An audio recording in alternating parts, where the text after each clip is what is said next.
Bagi yang belum nonton cerita di part sebelumnya, silahkan ditonton dulu.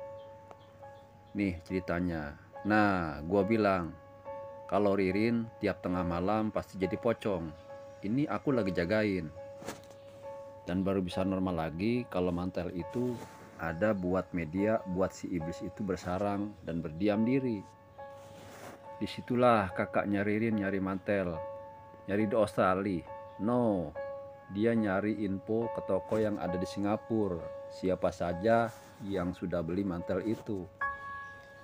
Kakaknya Ririn ke Singapura singkatnya. 100 mantel itu kebanyakan dimiliki sama orang kaya.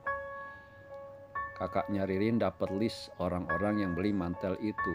Tibalah kakaknya Ririn di Indonesia. Dia pulang ke rumah. Dia langsung peluk Ririn sambil nangis. Ririn bilang, "Tumben lu peluk gua." Nangis lagi. "Lu merasa kehilangan kakek sama abang ya?" "Udah kak, masih ada gua." Gini, Ririn sebenarnya gak sadar bahwa nyawa dia itu terancam. Betul, Ririn gak pernah sadar bahwa setiap malam dia berubah jadi pocong. Dia cuma tahu kalau dia berangkat camping ke gunung, terus dia kecelakaan lalu dirawat di rumah sakit. Artinya dia nggak pernah sadar dengan apa yang dialami selama ini. Di hari itu gua nganterin kakaknya Ririn keliling Jakarta, nyari pemilik mantel yang sama dengan mantel yang bikin Ririn jadi pocong.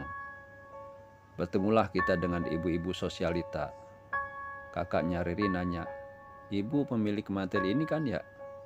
"Iya," kata si ibu. Kakaknya Ririn langsung to the point, "Bu, boleh saya beli mantelnya?" Si ibu sosialita wacot, "Anda tidak sopan, saya nggak jual, itu mantel bagus. Kamu pikir saya orang miskin apa?" "Anjir, siapa yang bilang miskin? Kita mau beli mantelnya, Bu." Yang bikin gua nangis, kakaknya Ririn sampai sujud segala.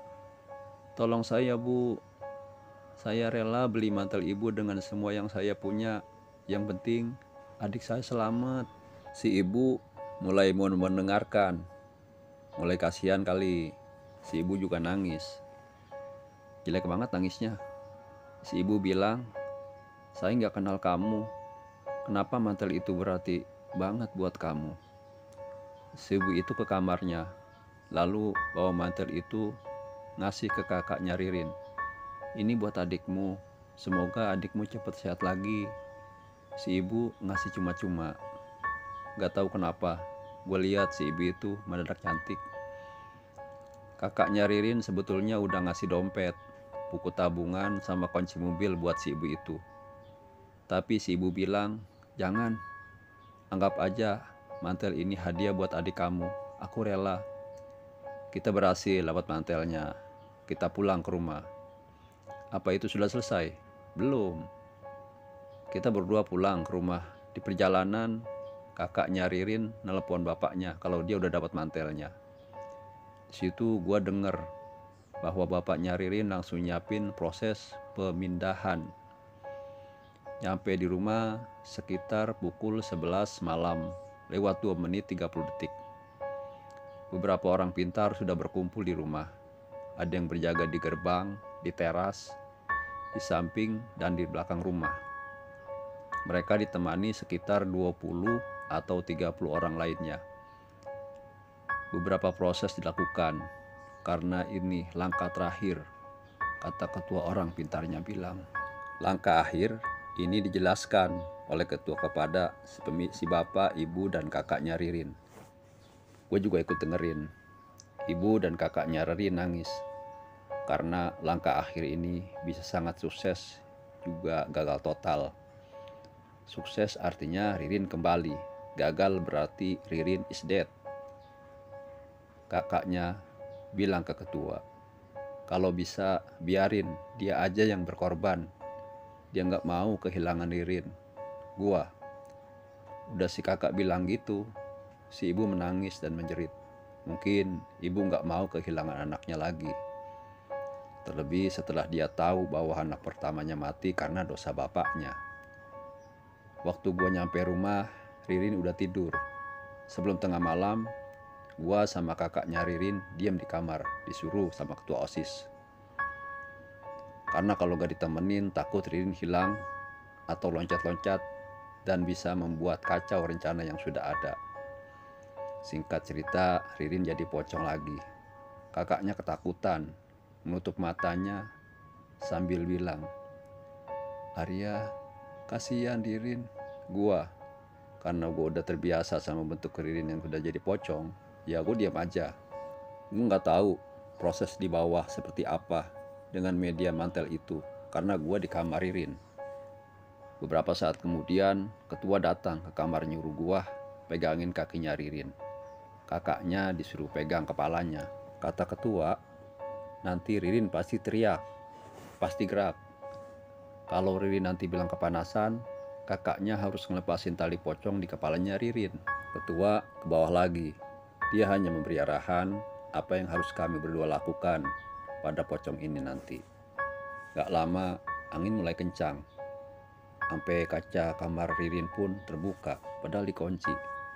Petir kenceng bener, padahal gak hujan. Lalu terdengar suara aneh. Dia tertawa, laki-laki. Gua rasa ini suara iblis itu. Suaranya bikin gua lemes, ngeri banget deh ngebayanginnya. Pocong Ririn mulai ketawa. Kakaknya nangis. Gua pegangin kakinya Ririn. Pocong ketawa sambil gerak-gerak itu. Tangan gua rasanya panas banget. Kain kapannya kotor, bau busuk. Setelah itu Ririn bilang, "Panas, lepasin, panas."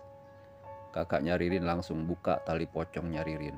Singkat cerita, pocong itu mulai berubah jadi Ririn. Kain kapan sedikit-sedikit hilang. "Ririn, maaf, telanjang." Gue pegangin kakinya Ririn. Badannya kotor, bau busuk banget. Kakaknya sampai muntah. Efek pertukaran dimensi, kata ketua mah.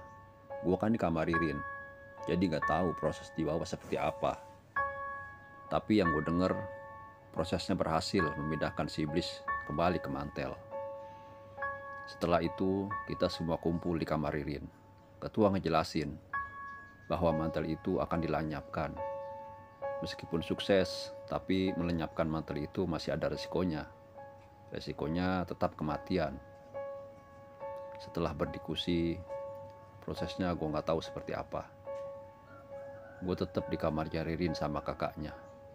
Masih pegangin Ririn yang gak bisa diem, kesurupan.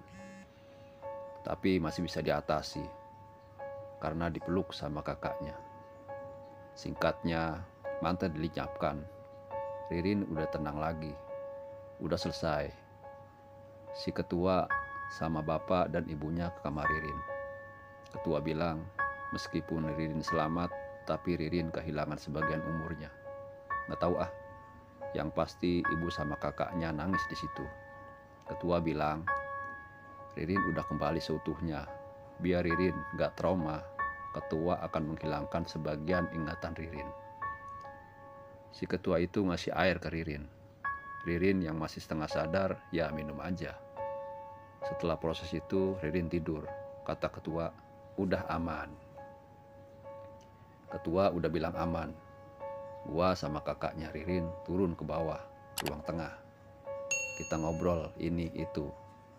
Dia juga bilang makasih ke gua karena udah nemani Ririn, juga kebantu dia nyari mantel. Lama kita ngobrol, akhirnya sampai ketiduran. Pagi pun tiba, gua bangun. Semuanya udah pada bangun dan kita ngumpul di ruang makan. Ririn datang sambil senyum. Pokoknya ceria banget deh. Gue seneng liatnya, imut banget dia hari itu. Dia nanya ke semuanya, "Pagi bapak, ibu, kakak, si abang kemana ya?" Semua gak ada yang jawab. Ririn bilang lagi, "Si abang kebiasaan ya. Sampai kapan sih dia balap liar gitu?" Ririn juga bilang, "Ibu, jenguk kakek di rumah sakit yuk." Kayaknya udah lama Ririn gak jenguk kakek. Ibu nangis. "Ibu kenapa nangis?" kata Ririn. Dia gak nanya gua. Tiba-tiba dia ngomong, ada orang." "Bu, ini siapa?" Nanya ke ibunya. Dia lupa sama gua. Dia lupa sama orang yang nemenin dia waktu dia masih jadi pocong. Masih lanjut ya. Assalamualaikum warahmatullahi wabarakatuh.